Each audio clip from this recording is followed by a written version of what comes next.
Welcome everybody again to the final Naturethon webinar. My name is Davide Michelin and I work at CMCC in Venice as a Science Outreach Manager.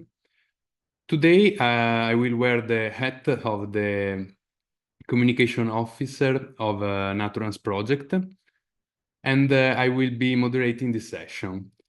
The webinar of today is the final one of a series organized by the NATURANCE project in the context of the Naturethon initiative. Initiative that aims to organize citizen group meetings focusing on identifying innovative financial strategy for nature-based solution in the context of climate action and disaster risk mitigation. If you missed the previous webinars, you will find the recording in our website. Today's webinar is jointly organized by the NATURANCE project and the Invest4Nature project, which will be presented to you in a while. But first, I will provide a few easy housekeeping rules. The platform is recording the webinar and the video will be available in the next days in the NATURANCE channels. We will begin with an introduction to the Naturethon initiative, followed by the presentation from today's speakers that are Silvia Ainio and Marianne Zandersen. You are more than welcome to leave your question in the Q&A box. Your question will be collected and answered during the final session of the webinar. So just before starting, a briefly introduction about the two projects that organize the webinar of today. NATURANCE is a Horizon Europe project that analyzes the feasibility and performance of solutions built on a combination of disaster risk financing and nature-based solutions investment. It does so by connecting existing measure knowledge network and fostering cross-domain knowledge sharing. The core of the project are the innovation labs, which seek to assess new areas for insurance and investment solutions supporting nature-based solutions. Recently, we concluded the first round of these labs that cover financing and nature-based solution applied to flooding in the Netherlands and in the UK, as well as wildfire in Europe. Let's now move on to a brief introduction to Invest4Nature that shares several similarities with NATURANCE. Indeed, Invest4Nature is another Horizon Europe project that aims to develop a better understanding of the multiple benefit and financial performance of nature-based solutions. Drawing insight from existing cases in 5 nature-based solution living labs, the project prepared the grounds for investment needs for the broad implementation and market creation of nature-based solution. Now it's time to present the Naturethon initiative, and for this I will give the floor to my colleague Soraya Melinato. Welcome, Soraya. Thank you, Davide. Good evening, everyone. I would also like to thank all the participants for joining us today in this third Naturethon webinar. My name is Soraya Melinato. I'm working in the Risk Assessment Adaptation Strategies Division at CMCC based in Venice.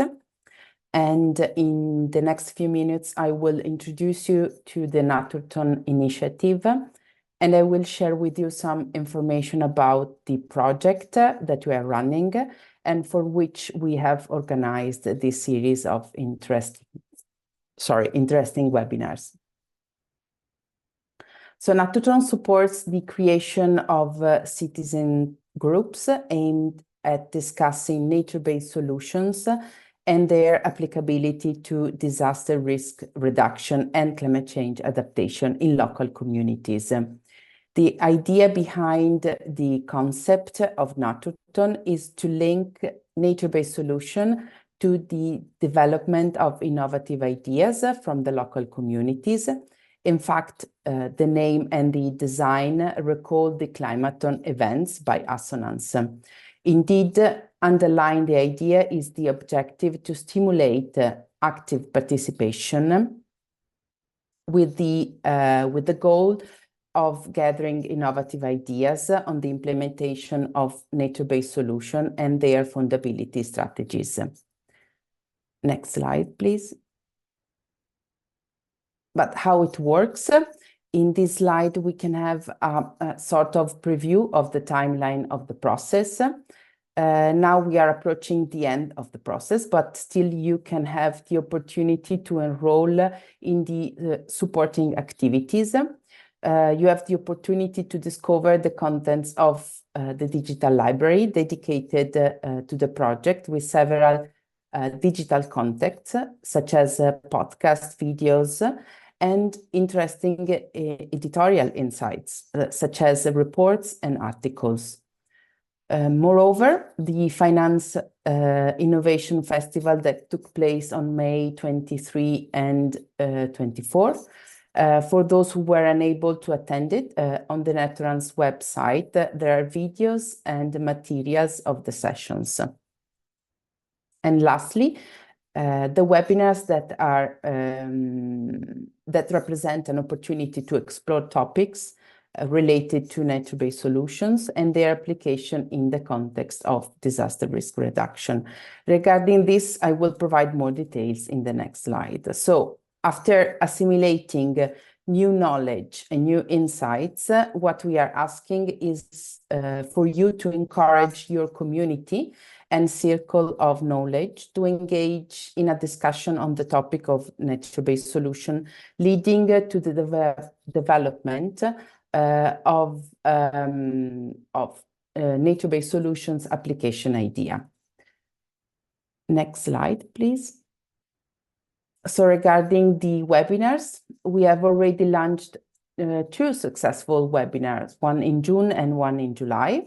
The webinars covered topics such as the different nature-based solutions application frameworks that work positively to mitigate the effect of climate change and disaster risk reduction.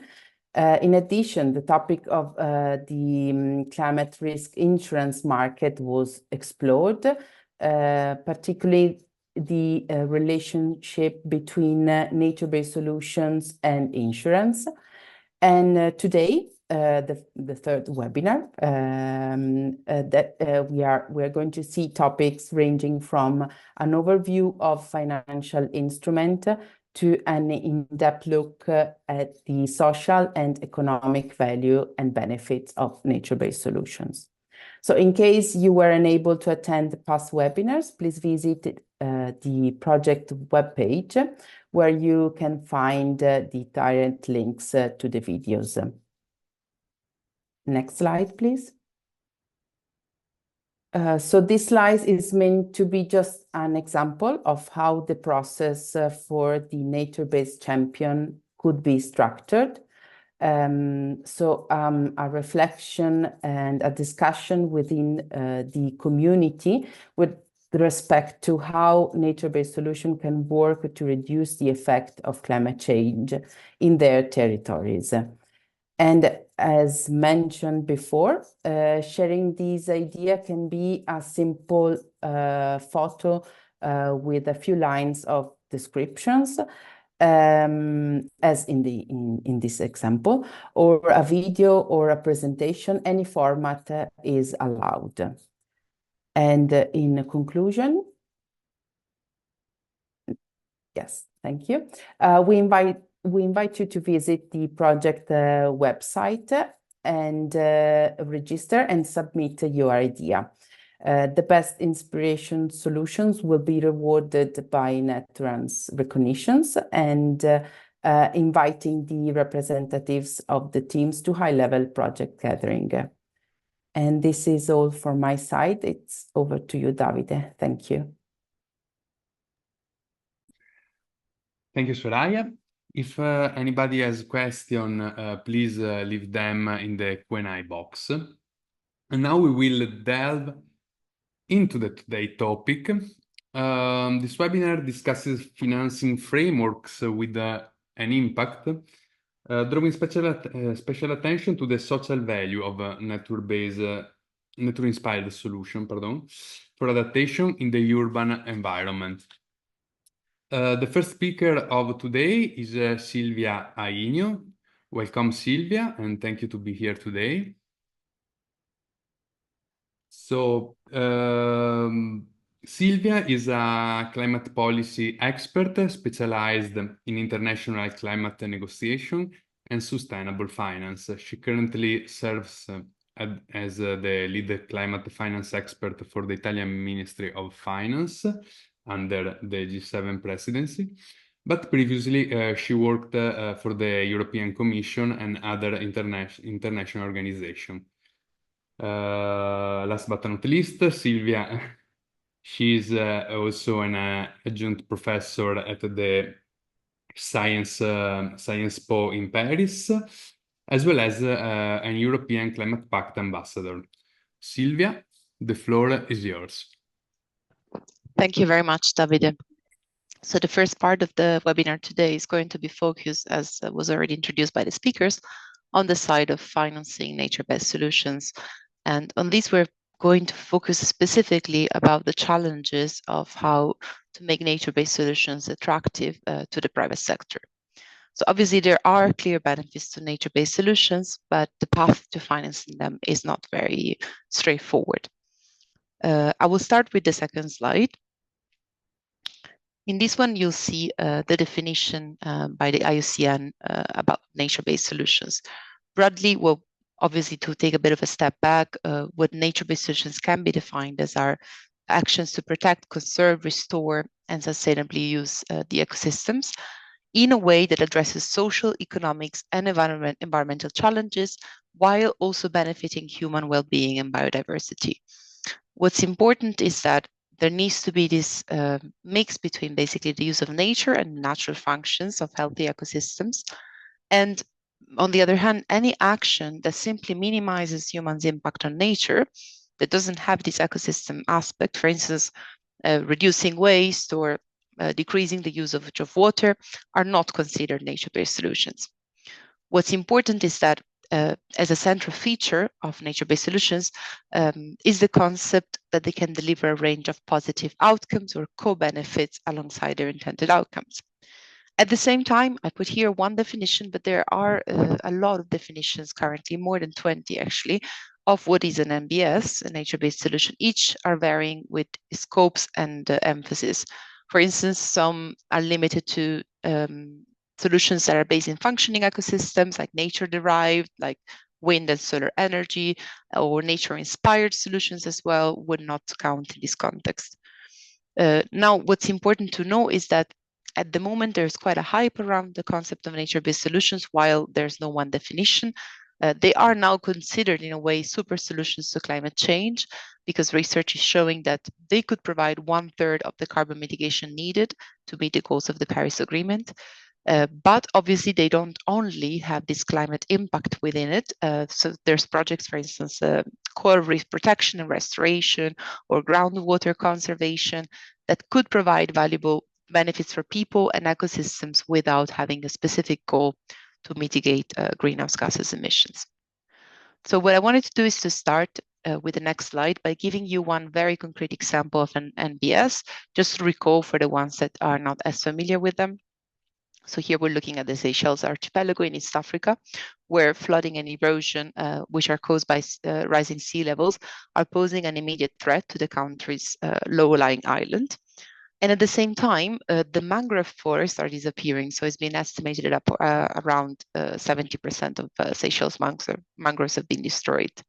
So what the Seychelles government is now doing is that it's working with the local community leaders to restore the mangroves in the island.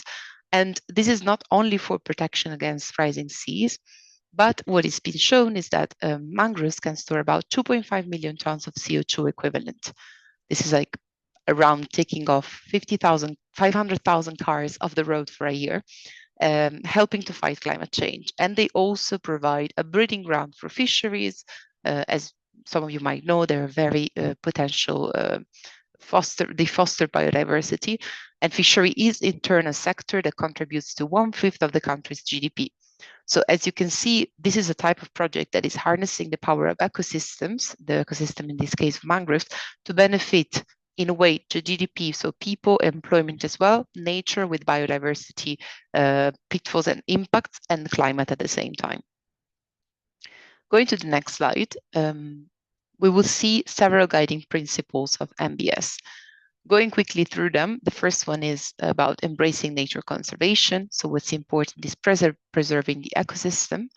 But it's also very key that NbS are integrated with other societal solutions. So they need to be flexible, and sometimes they can also complement more traditional infrastructure, which makes them quite adaptable to a variety of contexts.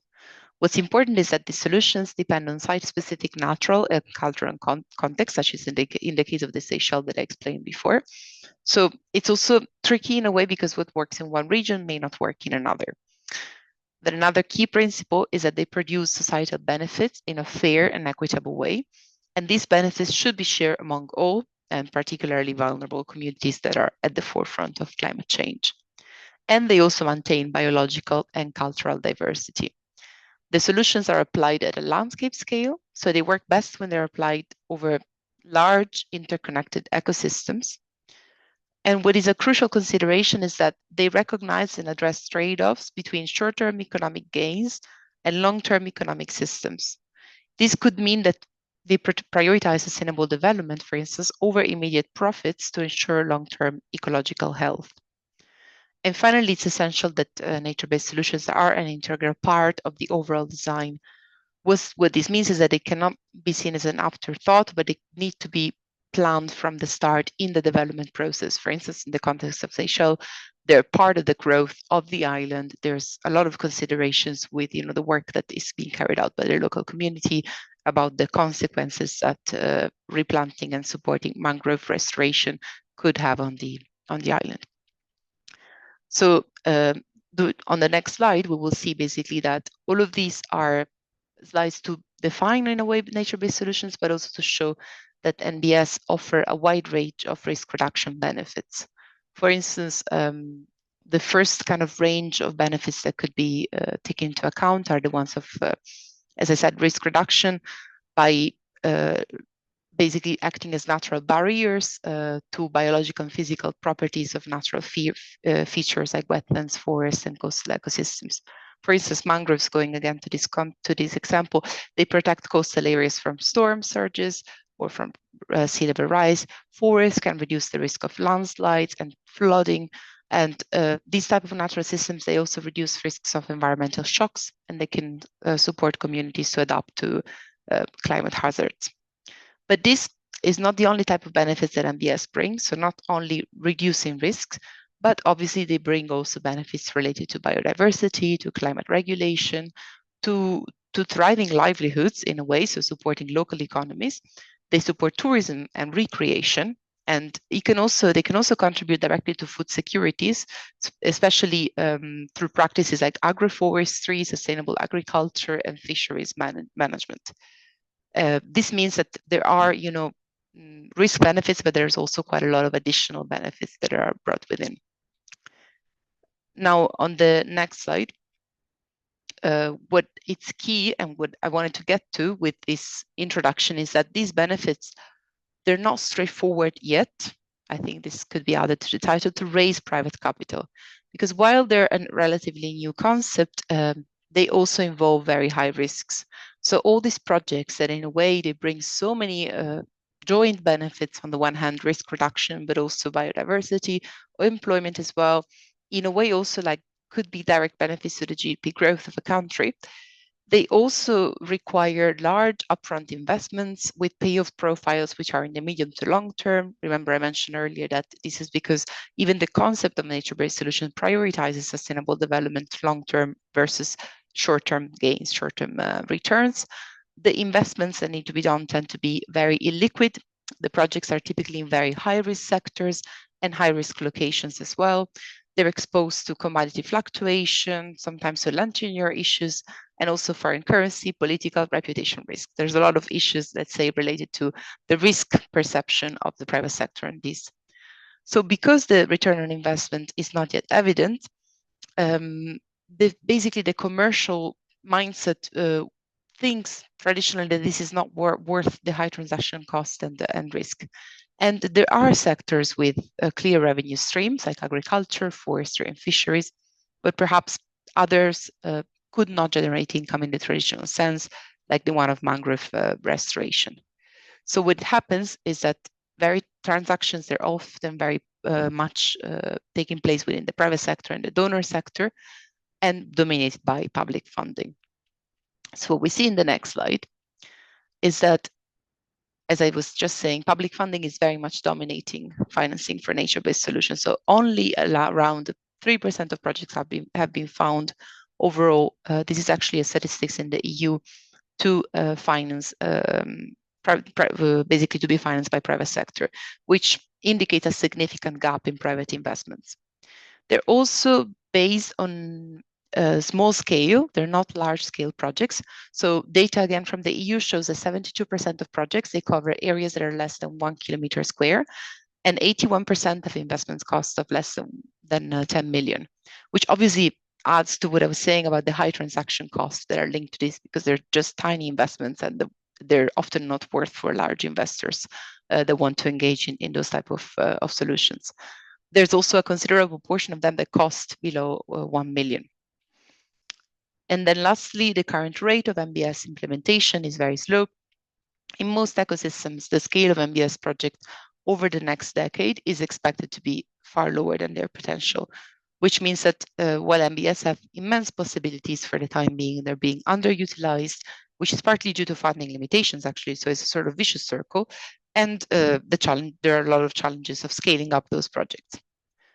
But to sort of break the vicious circle, where I wanted to get is in the next slide, there are a range of possible solutions that could be offered to sort of bring the private sector closer to nature-based solutions and to get basically the private financing mindset to understand the immense benefits and the immense opportunity represented by these investments. The first interesting solution that's already happening in a way and giving a bit of hope to the growth of private involvement in this is the one of create pilot projects. So going to the next slide, you'll see two examples that I've picked for this. One example is what Nature Conservancy, which is a think tank and NGO, announced together with the Gabon's government. Basically, they worked on a debt for nature conversion, where they generate they're generating currently an expected 163 million in funding for marine conservation, with an idea to conserve 30% of the country's ocean area. And what they got is that they managed to bring in with that conversion Bank of America, which was a sole structuring agent and the book runner for the transaction, which also included political risk insurance, which was covered by the US Development Finance Corporation. So this is an interesting partnership between different entities that have actually managed to bring in a quite important private investor that decided to invest, make this pilot on marine conservation in Gabon. The second one is the option of raising funds at corporate balance sheet under a broader green or sustainable finance framework, which is quite widespread right now. And one example is Greek Seafood's Blue Bond. It's a salmon farming company that in 2020 decided to raise around $100 million by issuing a 5-year label green bond, and then deciding to use the proceeds from this investment to go towards sustainability related projects, for instance, an aquaculture stewardship council certification, which reduces carbon emission and supports sustainable aquaculture investments. So these are just two examples of what the private sector is doing, both corporate side, but also the private financial investors like Bank of America, to create these pilots that in a way can be replicated and hopefully also scaled up. The second important angle through which solutions can be found to bring in the private sector will be in the next slide, and it's around creating strategic partnerships. Partnerships means that, as I was saying before, sometimes let's say, bringing in only one entity is not enough. And for instance, there's been in November 2022 a partnership between TNC, Munich Re, which is a reinsurance company, and WTW, which is an investment company, created the first ever coral reef insurance policy in the United States. They were also supported by Bank of America Foundation and Howden Development Innovative Insurance Products. So basically, they got to cover hurricane and tropical storm damage in Hawaii. This policy is triggered at wind speeds of 50 miles per hour. They provide payouts up to 2 million, obviously depending on the wind intensity. And protecting and rebuilding coral reef is really important to protect coastal ecosystems, because obviously this is linked to the protection also of the people, businesses, and buildings along those coastlines. This is one example of partnership that brings in quite a lot of actors in a way to nature-based solutions. The second is a partnership that basically is focused on structuring project-level finance on the back of existing revenue streams.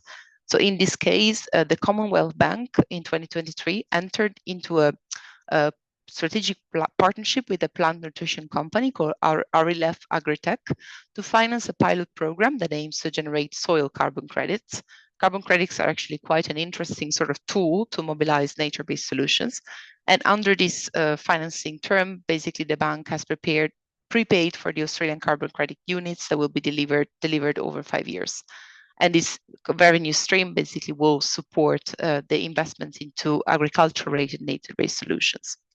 And then the final partnership is related to financing on the back of for taxes or payments for ecosystem services between Mirova, a French investor, IUCN, the International Union on Conservation of Nature, and the Belize Blue Economy company TASA. Basically, there's been a creation of a fund in 2021 by Mirova Sustainable Ocean Fund, which created a debt facility with the IUCN and enabled this local association called Terneffe Atoll, the association from Belize, to improve the management of a marine reserve in Belize and enhance the collection of a levy on local ecotourism. Obviously, these sound like very complex projects, but in a way, this is to explain how important it is to sometimes really explore the partnership between NGOs, private investors, corporates, and companies who are interested and are operating in those sectors. And then obviously also some think tanks or governments as well who are interested to run this type of projects. The third very important, let's say, solution to grow the investments of the private sector, which actually has been mentioned already through some of the examples before, is the use of blended finance, which is the strategic use of capital from public or philanthropic source to mobilize private investments. Using blended finance can be done via the funds such as the Global Fund for Coral Reefs, for instance, which is a fund that generates commercial returns by investing in sustainable ocean production, circular economy, and pollution management, and that has secured a first loss investment from the Green Climate Fund, the GCF, which is a UNFCCC-backed international fund that is providing a first loss protection. So it's a complex structure here that basically creates or accesses international finance to support essentially sustainable oceans with trying to get the revenues from hospitality, tourism, and other type of more traditional type of revenue streams. And then the other blended finance project that I wanted to highlight is a project that actually taps, rather than into public finance, like more traditional government or donors, into foundations, which are also a very important actor because they have very flexible finance that can be tested in different areas of nature-based solution. In this case, it's the BNP Paribas Foundation, which has supported this project called Coriscam, which looks into the impact of natural disaster on coastal biodiversity resilience mechanism and also conservation management to support and promote resilience. And is looking into Central America in supporting basically these governments in the risk management plans and guide them in creating protected areas that could be protected against natural disasters. And one of the last ones of the solutions I wanted to bring today in the next slide is the one of determining strategic sectors for starting with, in a way to sort of look at what is more easily rentable, where the private sector could come in. And in this case, I put two examples. Obviously, there could be more, but in a way, you know, broadly speaking, investments in NbS can be always related to economic sectors like forestry, agriculture, aquaculture, and tourism. And among those sectors, there's the one of sustainable forestry that involves often managing forest and plantation for profits, but also enhancing ecosystem features. This involves a broad range of investments, and it can include sometimes mixed motivation, because obviously it also has its revenue stream of producing sustainable timber for construction, and generates also revenues from biomass for fuel and for chemicals. So this clear revenue stream then also makes it more interesting and maybe more applicable to the private sector sometime to come in and to see some sort of immediate return from their investments. And on a similar scale, let's say agriculture can also include practices that enrich biodiversity while having direct revenue streams like the sale of crops or other products. And also in this case, but also in the previous one, the sale of potential carbon credits, carbon biodiversity credits as well. And in agriculture, actually, what is interesting is that within the EU, there's quite a large amount of the common agricultural policy that could be used as blended finance for agri-investments, because is prioritizing sustainable investments as well. So mixing, you know, public finance in this case, which is the finance provided by the EU, with, for instance, the fact that there is an immediate return from the sale of crops, there's a potential of a lot of nature-based solutions investments related to agriculture that could be explored within the European Union, but obviously also beyond. In the next slide, we also see one solution that is actually for the time being still a bit of a challenge, which is the one of establishing clear methodologies and goals. If you remember at the beginning of the presentation, I was referring to the fact that there's no one definition of nature-based solutions, that there's more than 20 right now. We are looking at the IUCN one as one of the most important references of NbS, but still a wide range of stakeholders from governments, from NGOs, are calling for further guidance and harmonization around how NbS can be defined, implemented, and also transparent and standardized metrics for labeling, monitoring, reporting, and verifying the projects. This is very important because it really encourages private sector actors to support NbS when they can also maximize, they have metrics to track their contributions over time. And we see that the majority, so around 66% of the world's nations so far, have committed to implementing NbS in some form. So this is a, let's say, good signal for the time being, because when committing to implement them, they obviously need to also move into the definitions of them. And then lastly, one solution that is important to keep in mind throughout in the last slide is the one of ensuring maintenance and scalability of the achievements. So what is important is to keep in mind long-term planning. Whatever NbS is implemented needs to be included into national and regional policies. This is important to ensure that NbS are part of broader strategies. It's also important that funding is not only, you know, one-off, but it's long-term. Many projects are very small scale. For the time being, they rely heavily on public funding. So we need consistent and long-term financial support from both public and then ideally also private sectors for those to be scalable and also reliable. It's also important that successful NbS project can be replicable. So some of the example that I gave to you beforehand need to be example that hopefully can be looked at by other private investors and replicated in other areas of the world. And this is important to get to a larger scale. And then finally, it's important that also NbS are designed to adapt to changing climatic conditions. So as the climate continues to shift, ecosystems will also evolve, and NbS need to be flexible enough to remain effective in the face of these challenges. This is important to ensure long-term viability and also resilience. And including all these elements will help ensure that there's going to be not only immediate benefits, but obviously a long-term view towards it. So these were just a few solutions that hopefully, you know, can give some food for thought for thinking about how to scale up and bring further private investments into nature-based solutions. Happy to hear if you have any questions or thoughts in the Q&A session. And thank you very much.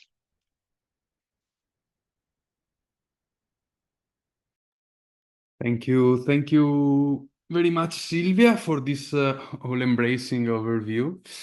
And I will add also for the sort of roadmap you pinpoint to how to stimulate the adoption of a nature-based solution. Now we have to move to the second guest of today. We will come back to Silvia for in the last session with the question. The next speaker is Marianne Zandersen. Welcome, Marianne, and thank to be here today. Let me introduce to you Marianne. Marianne is an environmental economist and professor at the Aarhus University in Denmark. Her research focus on environmental and behavioral economics in the field of urban and peri-urban systems, nature-based solution, climate change, and ecosystem management. She has a great experience in European project. For example, she coordinated the ReGreen project on fostering green and healthy urban transition both in Europe and in China. And now leads work in the Invest4Nature project and in the Go Nature Positive. So Marianne, I give the floor to you, and thank you again. Great, thank you very much for this opportunity. I hope you can see my slides. I'll just hide some floating meeting panels. Yeah. Yes, thank you very much, and great to see so many people joining today. I hope you'll find this interesting and look forward to questions and discussions afterwards. So this is within Invest4Nature project that looks at the evidence for economic and financial performance of nature-based solutions. And what I would like to show today is actually work from the ReGreen project that has ended earlier this year. So this is a collaborative work of the people that you can see mentioned here. So this is the acknowledgement, the ReGreen project. There's loads of information available on the permanent repository called Zenodo that you can find here, and also the website. There's plenty of guidance materials, for instance, on how to read nature in a high quality way, how to use education to foster acceptance and awareness on nature-based solutions, how to use walkable floor maps to engage lots of different stakeholders. So even if I don't touch it on this, please do visit the website or Zenodo, or contact me if you have an idea and you would like to lean on something that we've been working on in ReGreen. But onto what I would like to talk today is that, as you heard before, nature-based solutions have wide-ranging benefits for communities, for human health, and for the environment. But they are undervalued. There's a reason why we don't have enough nature-based solutions. And that's because a lot of these values that we have in terms of social, environmental, and health are not being integrated into our current economic models and our decision making. But we need to value these benefits properly in order to get them inside decision making. And especially, and now I'm talking within an urban field, because there's a growing pressure on urban areas. Cities are densifying, we become more and more urbanized. Europe is already the most urbanized continent in the world. And it's also much simpler to articulate and monetize the value of development of housing, for instance, or any other kind of built infrastructure compared to the complexity and multiple functions that you find in nature-based solutions. So today I'd like to show different ways that we have worked with it. But the key of this talk is really that you need different forms of evidence of what is the value and benefits of nature-based solutions, because different stakeholders will need different types of evidence to go forward. So I'll be talking about causal loop diagrams and using systems thinking, about ecological experiences surveys in parks, about the use of photo elicitation in community groups, about the economic valuation of the heat mitigation potential of parks in Paris and deliberative valuation of nature-based solutions in Europe. So let's start with the causal loop diagrams. And so they can provide a useful tool for assessing the complex interactions and interrelationship between nature-based solutions and health. And here we've looked specifically on tree health and mental health systems. And so we have found many pathways through which street trees can impact mental health. Street trees reduce local temperatures, they improve sleep, they reduce stress in people. It actually also reduces aggression and violence in neighborhoods. And they reduce noise, which in turn reduces stress. They have calming, restorative properties, reduce mental fatigue. They improve interpersonal relationship qualities, and they can even improve the amount of good bacteria in human bodies. So we've identified about 20 different pathways of how street trees have an impact on both the mental and physical health. We also find that to impact mental health, the health of trees are really important because a lot of these benefits are linked to the size of the canopy of the tree. So that's the age, but also the health of the tree. And because a lot of these benefits are linked to that canopy size, for instance. But if this importance of tree health in communities that already have them, then they would like more. They already experience the benefits. That over time can lead to inequalities with neighborhoods who don't have that benefits and don't have the standing and agency to actually claim more green areas. So that can actually lead over time to an unequal investment in street trees across a city. But they also experience competition for scarce resources with other like kindergartens, schools, etc., but also between street trees and other nature-based solutions. And interesting also, street trees, they impact residents in ways that often surveys don't ask about or people don't know about. It can be, for instance, the reduction in crime rates, that's rarely elicited, or the reduction in stress, because we tend to want to look at benefits that we can easily measure and see, like shading and aesthetics.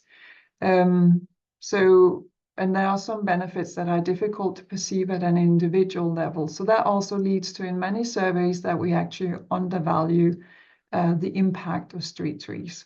So those were some of the examples of what we found out using systems thinking through causal loop diagrams. And I'd like to move to another type of survey we did, which is on-site ecological experience survey.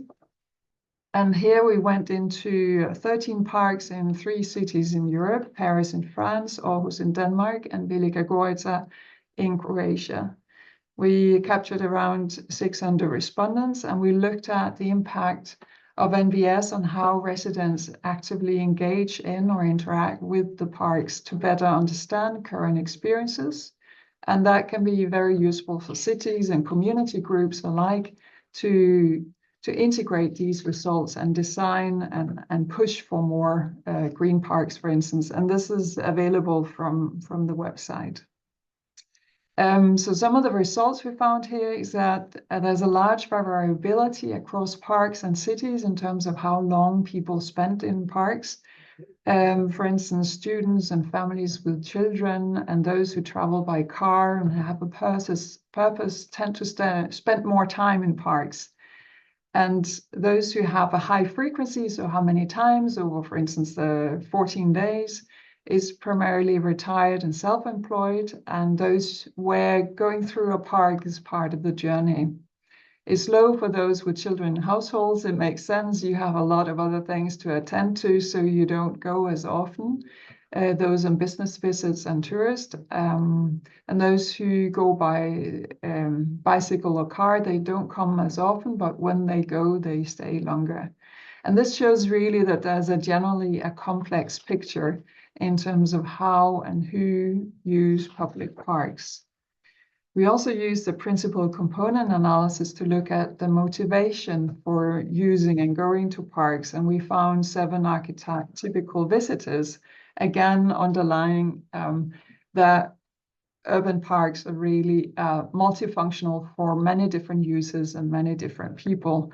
For instance, the urban relaxation visitor primarily seeks mental relaxation and a brief escape from a hustle and bustle of urban areas, and they perceive parks to be a safe space. They have shorter visits, but come more often.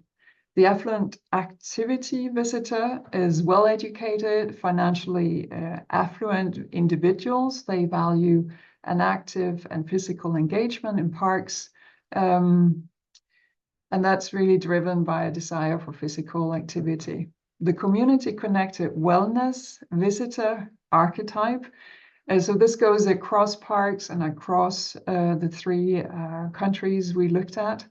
They are significantly influenced by the sense of community, well-being, and personal mental health. And it highlights the role of urban green space in supporting community engagement and personal mental health across various demographics. So we didn't find any impact that age had an impact on this or occupation. In terms of the family-focused recreational visitors, it's almost self-explanatory, primarily motivated by family and children-related activities. And so this group has got very diverse educational and occupational backgrounds, and they have varied modes of traveling to parks, and that underscores again the multifaceted use and nature of family-oriented park visitation. We've got retired community visitors, predominantly retired individuals looking for relaxation and community connection. We've got the transit route visitor, integrating the urban green space into the daily travel and walking, also showing that this is also a very important part of sustainable travel within cities. And then we've got useful recreational socializers, younger socially active individuals, possibly students or young professionals who use parks for socializing and recreational activities. So urban green space cater for a lot of different usage. Now moving to photo elicitation with community groups. This is a different way where we gather people in workshops, showing them photos and eliciting a variety of responses, because photographs can evoke information and feelings and memories in many different ways than just asking people, how do you feel about street trees, for instance. And here again, linking to the causal loop, we look both at street trees and mental health and well-being in the same 3 cities as before, with 2 focus groups in each city, and this is work that is forthcoming.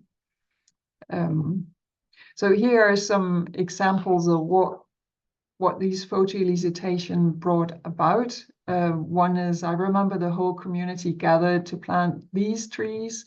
I still remember that planting, and when I think about it now, it still keeps my heart warm and I'm proud. And this was from Velika Goita.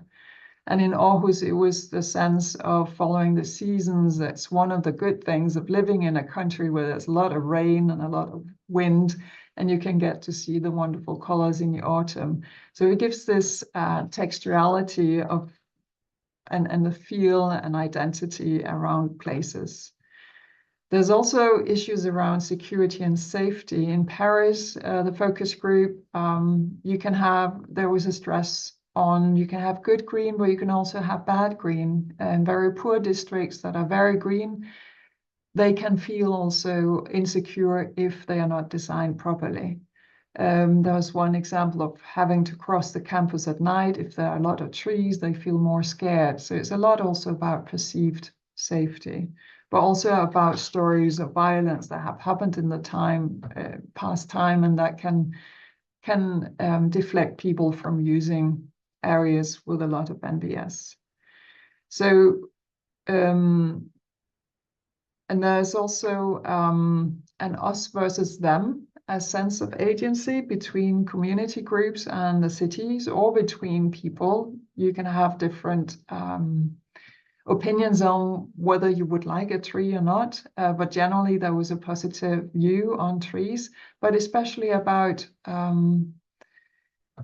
the perceived planning and prioritization from politicians. That was the case in Aarhus, but also in Paris, that the wishes of politicians and investors take the gray in the built environment before the importance of trees.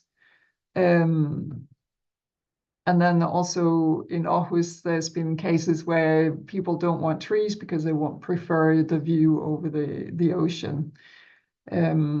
And here is a picture from Sheffield that was not part of the study, but it goes to show an extreme conflict between the city council wanting to cut down mature trees because they want to maintain the infrastructure, and then campaigners protesting. So this can be quite scary. Now moving on to deliberative valuation. That was another way of looking at and eliciting values from people. And this was a workshop setting in 4 cities, so Beijing, Velika Gorica, Aarhus, and Paris. And it combines both qualitative and quantitative approaches to valuing the monetary valuation of nature-based solutions. So it looks at what are their perceptions. It to systemically increase different types of nature-based solutions to guide policy and decision-making. And here are the type of different nature types that we looked at. Here you can see on the one side, the table of the attributes and attribute levels. That was a so-called choice experiment, but it's basically about asking people in a choice situation how they would prefer different combinations of these things. So it ranged from new parks of a certain size that everybody would have access, of fewer, or you would have pocket parks in all neighborhoods, or you would daylight all water courses where it was possible, or have lakes in all parks. Or it could be the different levels of increase in canopy cover across the city. So you'll note that this is from a relative level, allowing us to pool and compare between cities. And here are the results. Just if we look at average for all cities, what was significant across all 4 cities was people would like daylighting of all underground streams where possible, and implement ponds and lakes in all public parks, and increase canopy cover by 12 percentage points, and increase the area of flat green roofs to 40%. And they would be willing to pay on average almost 12 euros per household over the next 10 years. So that's quite significant. On the other side here, with the table, we looked at the individual cities, and so different things came out significant. So these are only the significant combinations of systemically changing the green space in urban areas. And it ranges from around 6 euros in Beijing to 20 euros in Velika Gorica, and this is in purchasing power parity equated euros, so they are comparable. Now to the last one, and I think I'm almost using my time, is on ecosystem service valuation. And here we have quantified the health benefits of heat mitigation of urban parks in Paris. And this work was carried out by Joe Garrett and colleagues, and that's forthcoming. And here we modeled the relationship between green spaces and cooling buffer distance on 3 hot days in 2019 for a number of parks, 575 parks in the Paris region. And that was 21.6 degrees Celsius, that's actually measured as the minimum mortality threshold above which you start seeing an increased mortality due to the air temperature. This was then scaled up to all green spaces in the 4 central departments of Paris region. So all spaces more than 1,000 square meters for 40 days, where in 2019, sorry, that's the wrong, 2019 at 2062, were above the minimum mortality threshold at 21.6 degrees Celsius. And then we estimated the avoided death and value of the statistical life within the cooling buffer distance of parks. So those people living within the cooling buffer distance. And here on the map, you'll see Paris region, the 4 inner districts, departments, sorry, in Paris region. The green ones are the public green spaces included. The darker gray are the maximum cooling distance. So the people living within this cooling distance have a benefit of this. And that amount to 42% of the population, equating 2.8 million people live within this maximum cooling distance. So you can imagine expanding more parks to those areas where people don't have that will have significant health benefits. The total number of deaths prevented have been modeled to 42.5 people over all 40 days. And we also find that death prevented by green spaces increase by the size of the green space. But the death prevented per unit area is largest for mid-sized parks of between 10,000 and 100,000 square meters, which is actually quite neat to know that you don't have to go for the major parks in a dense city. You can actually go for mid-sized parks. And then the smallest parks, less than 5,000 square meters, were considerably less effective at cooling than other size classes. So it goes to say that it would be, if possible, good to expand on the smallest parks already there. And then coming to the values, we applied the European accepted value on value of statistical life. That is at 4.68 million euros, and it represents the value a population places on avoiding the death of an average individual within the population, and that's the standard way of using this. And so we found that with the green spaces with an impact that would equate to reduced heat mortality at a value of almost 200 million euros.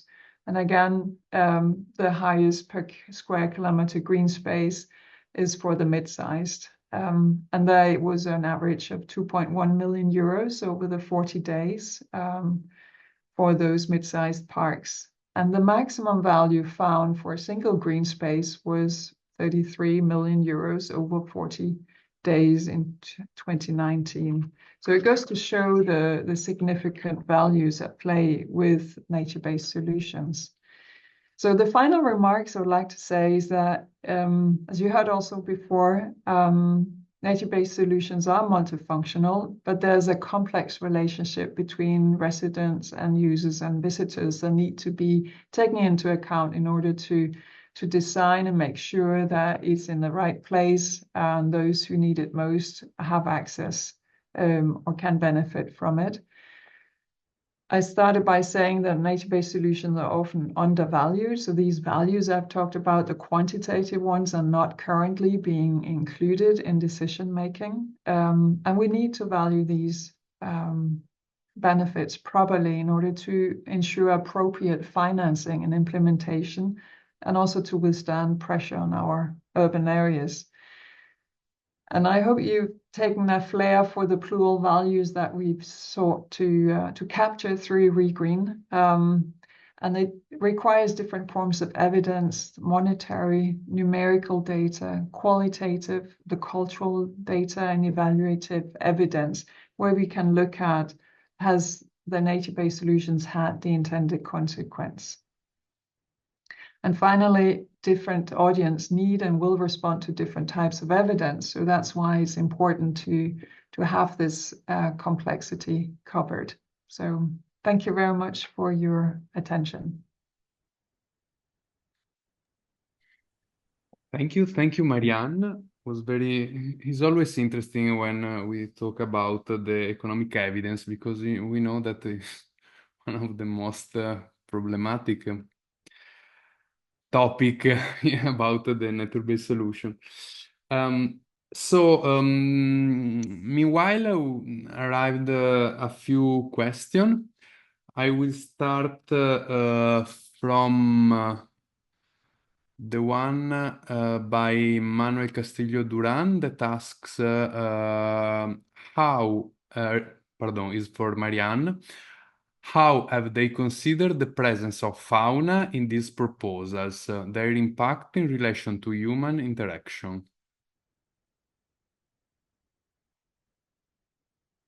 Marianne, we can hear you. Sorry, yeah. Thank you very much for that question. And that is, of course, where we need to go next in terms of the importance of biodiversity and how nature actually looks like.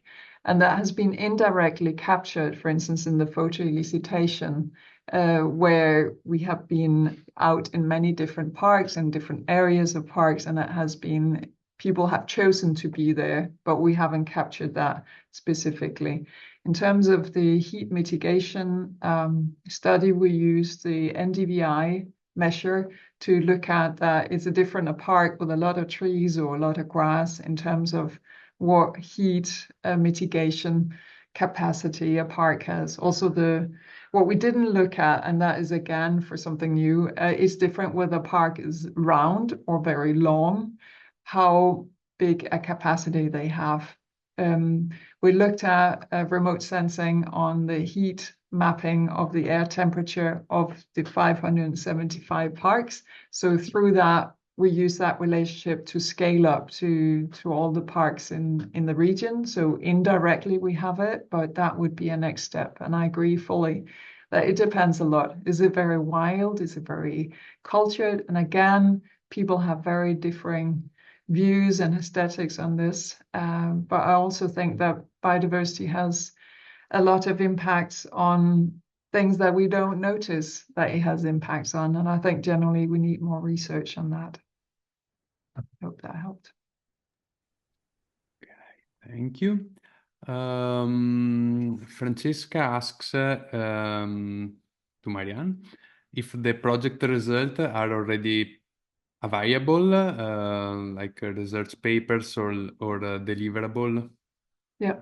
So if you go to the Zenodo website, we've got I think about 30 papers published or more. And on the slides, I think you can see it when you go back. I put in references. So for the photo elicitation and the deliberative valuation and the heat mitigation, those are still work that will be published, but all the other things that I talked about are published. But we will put that on the website and on the Zenodo once we get through the review stages. So follow also Invest4Nature. Yeah, indeed. To have updates. Okay. So our time is ended. I just before say thank you to the speaker, I just remind you that both the Naturethon registration and the submission will close by the end of the month. So to answer also to Tayebe, the initiative is open to all the region, not only for, is not limited to Europe, but the deadline is the 30th of September. So if you want to send us your proposal, we are, of course, well solved, but do by this date. So before say thank you, I have just a very quick personal question, not personal, but to Silvia. Because yeah, we focused a lot, of course, in economic benefit, in economic assessment of a nature-based solution, and I would ask her, according to your experience in participating on international tables, how the world of finance, of the investment, respond to this topic. Do you have what is your perception about that? Thank you very much. I have tried to reply to the other questions directly in the chat just because of time management. I think to stay within the time, I believe that indeed there is an increased interest in the world of nature-based solutions and wanting to invest in this. And this is very much driven by a rise in also regulations related to, for instance, corporate disclosure, sustainability disclosure regulations within, for instance, the EU framework, but not only, also beyond. So the private sector is, let's say, approaching the world of nature-based solutions more and more because of also the need to disclose to what extent their business has an impact on sustainability. What I think it's relevant is also been, like, for instance, discussions at COP16 and the coming Montreal Biodiversity Framework, which has highlighted the importance of investing in biodiversity, which is something that the private sector traditionally had not considered that much. But still, the challenge remains, as I kind of mentioned in my last slides, the definition. So really having a methodological framework within which telling the private sector how to invest and where to invest and what are considered NbS and how the transparency mechanisms are put in place is going to be, like, let's say, the biggest challenge. And hopefully, if governments and regulators are getting, closer to implementing legislation in this field, it will be overcome and it will bring more private sector engagement in these solutions. Thank you a lot. So we are really at the end. So I thank you, our speakers, Soraya Melinato, Silvia Ainio, Marianne Zandersen, for joining us today, Agnese Glauda, who directed the webinar, as well as the Invest4Nature and NATURANCE team. Last but not least, our audience today and all the Naturethon champions connected with us. We are waiting for your submission. So have a good evening and bye-bye.